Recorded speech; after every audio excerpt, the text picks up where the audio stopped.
Maria acordou sobressaltada com o som de uma porta batendo com força, o eco reverberando pela casa antiga em Lisboa, onde ela passava a noite na casa do amigo João.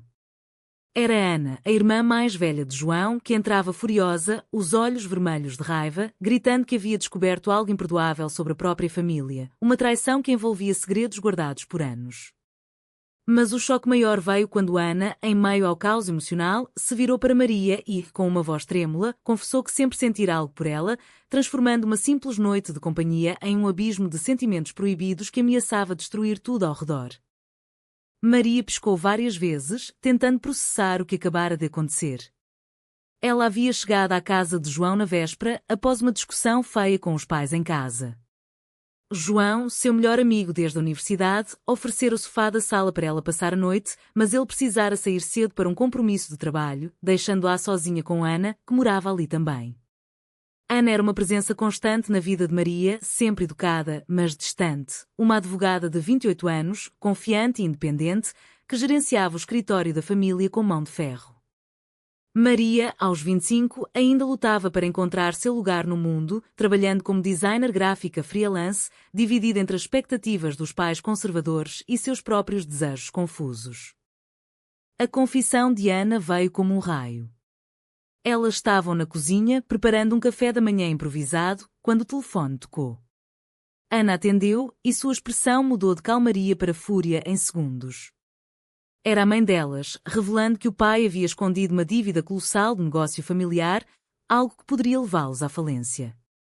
Ana desligou o telefone e explodiu, jogando uma xícara contra a parede. Maria tentou acalmá-la, tocando seu braço, e foi aí que tudo desandou. Você não entende, Maria. Eu vivo nessa prisão familiar há anos, fingindo ser quem não sou. E você? Você é a única pessoa que me faz sentir viva. As palavras pairaram no ar, pesadas como chumbo. Maria sentiu um arrepio percorrer sua espinha. Ela sempre admirara Ana de longe, atraída por sua força e beleza, mas nunca admitira para si mesma que aquilo poderia ser mais do que admiração. O dia prosseguiu em uma tensão palpável. Elas sentaram no sofá da sala, com a luz do sol de Lisboa filtrando pelas janelas altas, iluminando os móveis antigos herdados da avó. Ana contou sobre sua vida, a pressão para casar com um homem adequado, as expectativas da sociedade portuguesa conservadora, especialmente em uma família católica tradicional como a dela. Meu pai acha que mulheres como eu, que preferem outras mulheres, são uma vergonha. Ele nunca disse abertamente, mas eu vejo nos olhares. Maria ouviu, o coração acelerado. Ela própria lutava com dúvidas semelhantes. Seus pais, imigrantes de uma pequena vila no Alentejo, sonhavam com netos e um casamento na igreja. Qualquer desvio seria visto como uma falha moral. Enquanto Ana falava, Maria se viu compartilhando seus próprios segredos. Contou sobre o namoro fracassado com um rapaz da universidade, como se sentia vazia nele, e como, ultimamente, sonhava com conexões mais profundas, mais autênticas. A conversa fluiu para toques sutis, uma mão no joelho, um olhar prolongado. Quando o sol começou a se pôr, Ana se aproximou e elas se beijaram pela primeira vez. Foi um beijo tímido, mas carregado de anos de repressão. Maria sentiu um fogo acender dentro de si, mas também o pânico. O que estamos fazendo? João é meu melhor amigo. Ele é seu irmão. Ana recuou, os olhos cheios de culpa. Eu sei. Mas eu não aguento mais fingir. Naquela noite, Maria não conseguiu dormir. Deitada no sofá, revivia o momento, questionando cada decisão. Era certo? Ela estava traindo a confiança de João? E se alguém descobrisse? A sociedade em Portugal havia progredido, o casamento gay era legal desde 2010, mas em famílias como a dela, o estigma persistia. Amigos conservadores, vizinhos fofoqueiros, a igreja que ainda pregava contra. Maria pensou em sua mãe, que sempre dizia: uma mulher precisa de uma família tradicional para ser feliz. O conflito interno a consumia. Ela queria explorar aquilo com Ana, mas o preço poderia ser alto: isolamento, rejeição, perda de laços familiares. No dia seguinte, João voltou e notou a tensão no ar. O que aconteceu aqui? Vocês parecem que viram um fantasma. Maria mentiu, dizendo que era só cansaço. Mas Ana, em um momento a sós, sussurrou: não podemos parar agora. Vamos devagar, mas vamos tentar. Maria assentiu, mas o medo já se instalava. Elas começaram a se encontrar em segredo, em cafés escondidos de Alfama, trocando mensagens criptografadas. Cada encontro era uma mistura de euforia e angústia. Maria se sentia viva como nunca, mas cada mentira para os pais ou para João pesava como uma pedra. A pressão familiar começou a se intensificar. Os pais de Maria ligavam diariamente, questionando por que ela não arranjava um namorado decente. Você tem 25 anos, Maria. É hora de pensar no futuro. Ela se via dividida, questionando se sua atração por Ana era real ou apenas uma rebelião contra as normas. Ana, por sua vez, lidava com o pai, que insistia em apresentá-la a pretendentes. Você precisa de um homem que te proteja, filha. Cada recusa de Ana gerava discussões acaloradas. Em uma tarde chuvosa, elas se encontraram em um parque perto do Tejo. Ana confessou: estou cansada de esconder. Mas se eu assumir, perco tudo: o escritório, a herança, talvez até minha família. Maria segurou sua mão. Eu também tenho medo. Mas talvez valha a pena. Elas decidiram continuar, mas o primeiro grande teste veio quando João as viu juntas em um momento íntimo. Ele ficou em silêncio, processando, e então explodiu: vocês estão loucas? Isso vai destruir nossa família. A traição estava plantada e o caminho à frente parecia cheio de minas. Aproximadamente 1020 palavras. João saiu batendo a porta, deixando Maria e Ana sozinhas na sala, o ar carregado de acusações não ditas. Maria sentiu o mundo desabar. Seu melhor amigo, o irmão de Ana, agora via nelas não amigas, mas traidoras. Ana, tremendo, murmurou: eu avisei que isso aconteceria. Agora, o que fazemos? Mas em vez de recuar, Maria sentiu uma determinação crescer, decidindo que lutaria por aquilo, mesmo que o custo fosse perder João para sempre. Os dias seguintes foram um turbilhão de emoções. Maria voltou para casa, mas o peso da mentira a sufocava. Seus pais notaram sua distração. O que há de errado, filha? Parece que carrega o mundo nas costas. Ela inventava desculpas, trabalho estressante, amigos com problemas, mas cada palavra falsa corroía por dentro. Ana, no escritório, enfrentava o pai, que pressionava por um noivado arranjado com um colega advogado. É para o bem da família, Ana. Pense no legado. Ela resistia, mas cada discussão a deixava exausta, questionando se o amor por Maria valia o risco de ser deserdada. Elas se encontravam em hotéis discretos no bairro Alto, onde a noite lisboeta pulsava com fado e segredos. Cada encontro aprofundava a conexão, conversas sobre sonhos reprimidos, toques que transmitiam mais do que palavras. Maria descobria em Ana uma parceira que a entendia como ninguém, forte, mas vulnerável, lutando contra as mesmas correntes sociais. Mas o conflito moral se intensificava. Era ético esconder de todos? Estavam traindo a confiança familiar? Maria se via em dilemas noturnos. Se amor é isso, por que dói tanto? João, magoado, parou de falar com Maria. Enviou uma mensagem: você era como uma irmã para mim. Como pôde? A dor da perda de amizade era aguda, mas Ana o convenceu a uma conversa. Em um café encheado, ele confrontou: vocês sabem o que isso significa para nossa família? Papai vai surtar. E a sociedade? Vocês serão julgadas. Ana rebateu: e se eu for infeliz pelo resto da vida para agradar aos outros? João saiu pensativo, mas a semente da dúvida foi plantada. A pressão social começou a se manifestar. Amigos em comum sussurravam, rumores espalhavam em círculos conservadores de Lisboa. Maria perdeu um contrato freelance quando um cliente ouviu boatos sobre sua vida pessoal complicada. Não queremos controvérsias, disse ele. Ela se sentiu isolada, questionando se valia a pena. Ana, por sua vez, enfrentou um ultimato no trabalho. O pai ameaçou cortá-la se não se endireitasse. Mulheres como você não cabem no nosso mundo, disse ele, e quando preconceitos arraigados.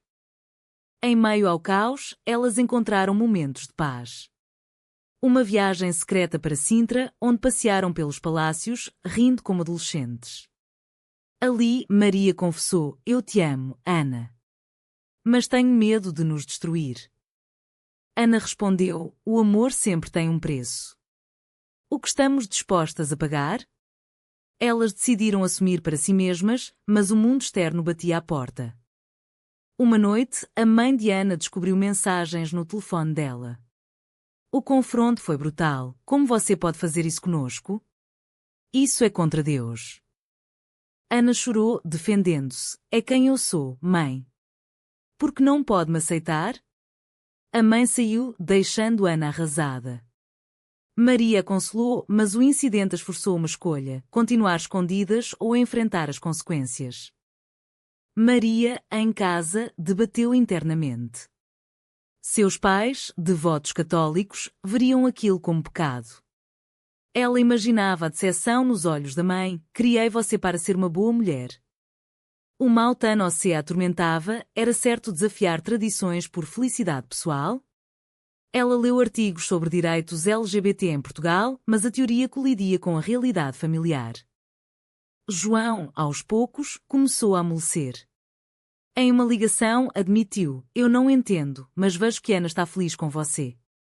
Talvez eu esteja errado. Era um vislumbre de esperança, mas o pai de Ana intensificou a pressão, marcando um jantar com um pretendente. Ana compareceu, mas saiu no meio, correndo para Maria. Não aguento mais. Vamos contar tudo. O plano era revelar para as famílias em separado.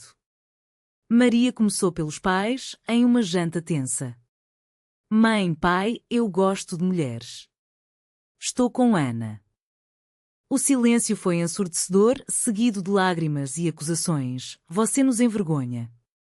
Seu pai saiu da mesa, a mãe chorou. O que fizemos de errado? Maria sentiu o coração partir, mas também uma liberação. O preço era alto, distanciamento imediato, olhares frios. Ana enfrentou pior, o pai a deserdou verbalmente. Saia da minha casa. Você não é mais minha filha. Ela pegou suas coisas e foi para um hotel, onde Maria a encontrou. Juntas, choraram a perda, mas se fortaleceram. Perdemos família, mas ganhamos uma à outra, disse Ana.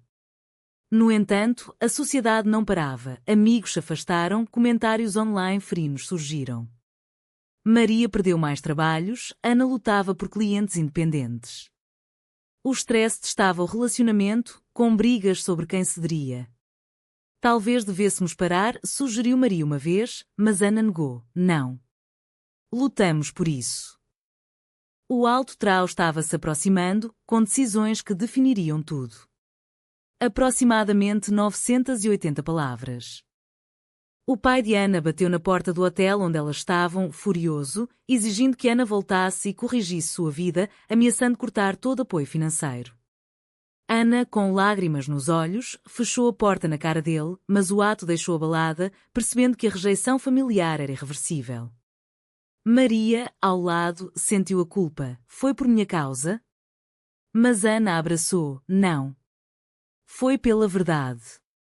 Agora, enfrentamos o mundo juntas. As semanas seguintes foram um teste de resiliência. Elas alugaram um pequeno apartamento em Belém, longe dos olhares familiares. O dinheiro era escasso. Maria pegava freelances esporádicos, Ana montava um escritório independente, focado em direitos LGBT. Mas o preconceito social as perseguia. Vizinhos cochichavam, um cliente cancelou com Ana ao saber de sua orientação. Não quero me associar a isso. Elas se sentiam como outsiders em sua própria cidade, onde o progresso legal contrastava com atitudes conservadoras. O conflito interno de Maria se aprofundava. Ela sonhava com reconciliação familiar, mas as ligações para os pais eram frias. Sua mãe disse: reze, filha. Isso é uma fase. O mau-tan moral a consumia. Era egoísmo priorizar o amor sobre a família? Ana, mais resoluta, incentivava. Eles precisam de tempo. Nós merecemos ser felizes. Mas Ana também lutava. Memórias de infância feliz colidiam com a rejeição atual. João, o ponte entre mundos, tentou mediar. Marcou um encontro em um restaurante à beira-rio. Papai está sofrendo, Ana. Ele acha que falhou como pai. Ana rebateu, ele falhou ao não me aceitar. João olhou para Maria, você mudou tudo. Mas vejo que a faz feliz. Era um passo, mas insuficiente. O jantar terminou em discussão, com João saindo frustrado. A pressão societal escalou quando um artigo local mencionou Ana como advogada controversa, expondo sua relação. Comentários online foram cruéis, vergonha para Portugal tradicional. Elas receberam mensagens de ódio, forçando-as a privatizar perfis. Maria quebrou em uma noite. Por que não podemos só amar? Ana aconselou, mas o stress gerava rachaduras, brigas sobre finanças, sobre quem sacrificava mais. Um turning point veio com uma cliente de Ana, uma jovem lésbica enfrentando rejeição familiar. Ajudá-la fez Ana refletir, estamos lutando não só por nós, mas por outras. Isso as uniu, mas o custo era visível, noites insones, saúde abalada. Maria perdeu peso, Ana desenvolvia ansiedade. Os pais de Maria tentaram uma intervenção, convidaram-na para casa, com um padre presente. Isso é contra a natureza, filha. Deixe-nos ajudar. Maria defendeu, é minha natureza. Saiu chorando, mas fortalecida. Ana enfrentou o irmão em uma conversa honesta. Você me apoia ou não? João hesitou, mas disse, eu tento. O drama familiar culminou em uma reunião surpresa. O pai de Ana apareceu no apartamento, bêbado e arrependido. Não, para acusar Maria de corromper sua filha. Você destruiu minha família. Ana o expulsou, mas o incidente a quebrou. Talvez ele tenha razão. Estou pagando caro. Maria negou, nós pagamos juntas. Elas decidiram viajar para o Porto, buscando distância. Lá, em meio a pontes e vinho, reconectaram. Mas notícias ruins, João contou que a mãe estava doente, culpando o estresse da situação. Ana quis voltar, mas Maria advertiu, é manipulação? O dilema é ético, priorizar saúde familiar ou autoproteção? Ana escolheu voltar, arriscando mais dor. No hospital, a mãe as viu juntas. Ana, por favor, volte para casa. Ana respondeu, só se me aceitarem como sou. A mãe chorou, mas o pai interveio, nunca. A rejeição final as forçou a uma escolha drástica, cortar laços definitivos. Maria sentiu o peso, perdemos tudo por amor? Mas o alto trau as preparava para o inevitável confronto final. Aproximadamente 1010 palavras. Ana recebeu uma ligação do hospital, a mãe sofrera um infarto e o pai culpava o escândalo da filha. Correndo para lá, Ana encontrou o pai aos prantos, mas ele atacou. Veja o que você causou. Maria, ao lado, defendeu. Isso é culpa do seu preconceito. O confronto explodiu em acusações, deixando Ana dividida entre culpa e raiva, questionando se o amor valia a vida de sua mãe. A recuperação da mãe foi lenta, mas o incidente abalou todos. Ana passou dias no hospital, ignorando o pai, mas o estresse a consumia. E se eu tivesse cedido? Ela estaria bem? Maria consolava, não é sua culpa. É a intolerância deles. Mas o mau-tan interno de Ana crescia, sacrificar o relacionamento para salvar a família? Maria enfrentava seus próprios demónios. Seus pais enviaram uma carta, volte para nós, sem ela. A tentação de uma vida normal a assombrava, mas ela rejeitou, não posso negar quem sou. O preço, isolamento total. Amigos se dividiram, alguns apoiavam, outros sumiam. O trabalho de Maria sofria, clientes cancelavam por razões pessoais. João, vendo o caos, tentou reconciliar. Organizou uma reunião familiar sem o pai. A mãe, fraca, disse: "Eu te amo, Ana, mas não entendo." Ana chorou: "Tente, mãe." Foi um progresso mínimo, mas o pai sabotou, proibindo visitas. Ana decidiu processá-lo por herança, uma traição legal que escalou o drama. "É meu direito", justificou, mas o ato fez-se sentir vilã. A sociedade ampliava o sofrimento. Um debate na TV sobre direitos LGBT citou casos como delas, gerando mais ódio online. Elas receberam ameaças, forçando-as a mudar de endereço. Maria quebrou: "Vale a pena? Estamos destruídas." Ana admitiu: "Talvez não. Mas recuar agora seria pior." Um momento de traição veio quando João, pressionado, revelou segredos para o pai. Ana descobriu e confrontou: "Você nos traiu." João defendeu, para salvar a família. A dor da traição familiar foi devastadora. Ana cortou laços com ele, deixando Maria como único apoio. Elas buscaram terapia, onde exploraram danos psicológicos. A terapeuta disse: "Vocês pagam o preço da autenticidade em uma sociedade dividida." Isso ajudou, mas o cansaço as levava a brigas intensas. "Você me culpa", acusava Ana. Maria negava, mas duvidava. O clímax veio em uma manifestação LGBT em Lisboa.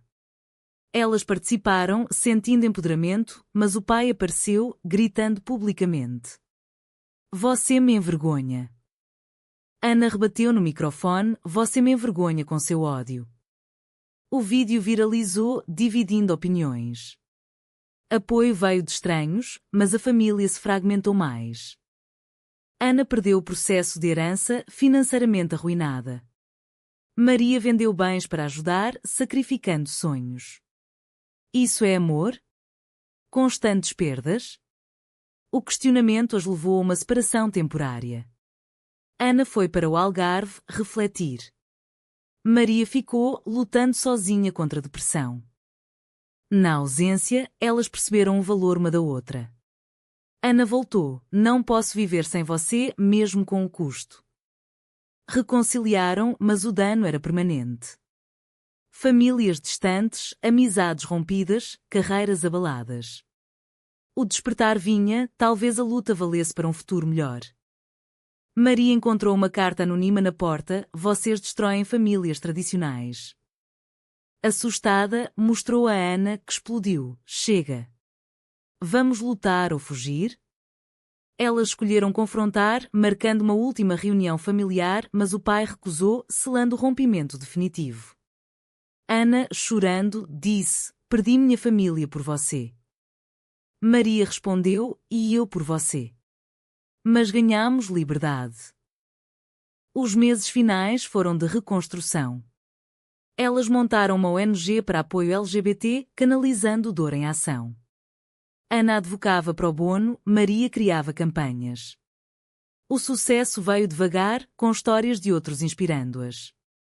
Mas cicatrizes permaneciam, noites de insônia, desconfiança em relações. João reapareceu, arrependido: "Eu errei.